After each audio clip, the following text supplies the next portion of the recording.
दिवाळी साजरी करतो. आपले आप्त इष्ट नातेवाईक सगळे येऊन मिळून मिसळून मागतो. ते कौटुंबिक वातावरण त्यात तयार होतं. पण ही वारी ही विश्ववारी आहे, विश्वाची दिवाळी. माझ्याकडे नव्हतं, त्यांच्याकडे. विश्वाची दिवाळी आहे.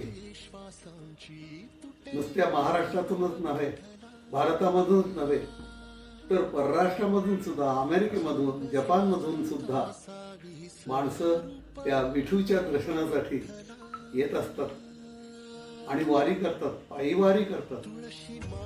ही वारी म्हणजे काय आहे? ही वारी वारी जन्म मरणाते वारी. ही वारी अशी आहे की जन्म मरणाच्या फेऱ्यातून सुटणूक आहे आपली आणि त्या प्रत्यक्ष विठ्ठलाशी आपलं एकरूपत्व तदाकारत्व साधण्यासाठी ही वारी. आणि ते एकदा साठलं, आपणच वैकुंठमय झालो तर पुन्हा या जन्मामध्ये येणारच नाही. जन्ममरणाते वारी. नाहीतर शंकराचार्याने म्हटलंय ना, पुनरपि जननम पुनरपि मरणम पुनरपि जननी जठरे शयनम. हे दुष्टचक्र आहे.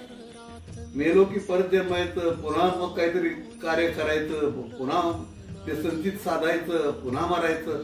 हे जे आहे दुष्टचक्र, या दुष्टचक्रामधून सुटून कायमस्वरूपी जे आनंद आहे तो आनंद उपभोगण्यासाठी वारीला जायचं असतं. नाहीतर या जन्मामध्ये शंकराचार्याने सांगितल्याप्रमाणे दुःखच फार आहे.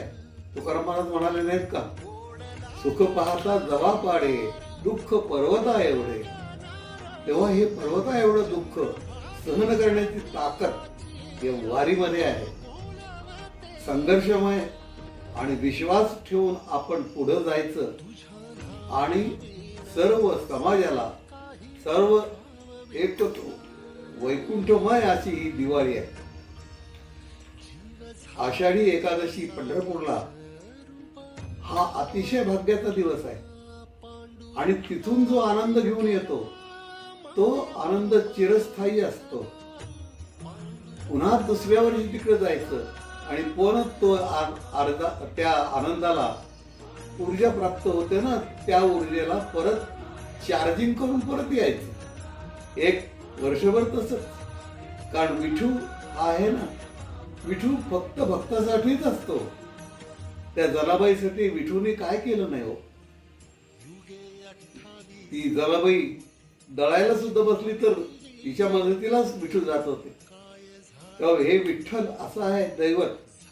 जलाबाईला चोरीच्या आळावरून सुळावर देण्यासाठी नेताना त्या सुळात सुद्धा पाणी झालं. अशी ती विठोबाची करणी. झाडलोट करी जनी केरभरी चक्र पाणी.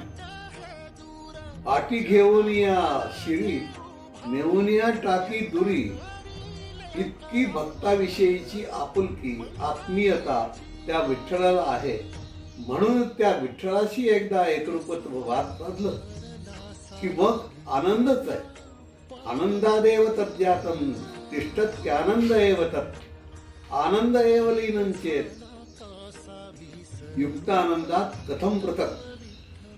विद्यानंद स्वामींनी सांगितल्याप्रमाणे तोच आनंद सतत भोगण्यासाठी वारीला जायचं असतं. आणि ही पंढरपूर जे आहे ते निर्माण केलं ते आमच्यासाठीच.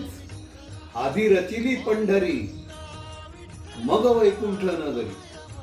जेव्हा नव्हते चराचर तेव्हा होते पंढरपूर. जेव्हा नव्हती गोदा गंगा तेव्हा होती चंद्रभागा. असं हे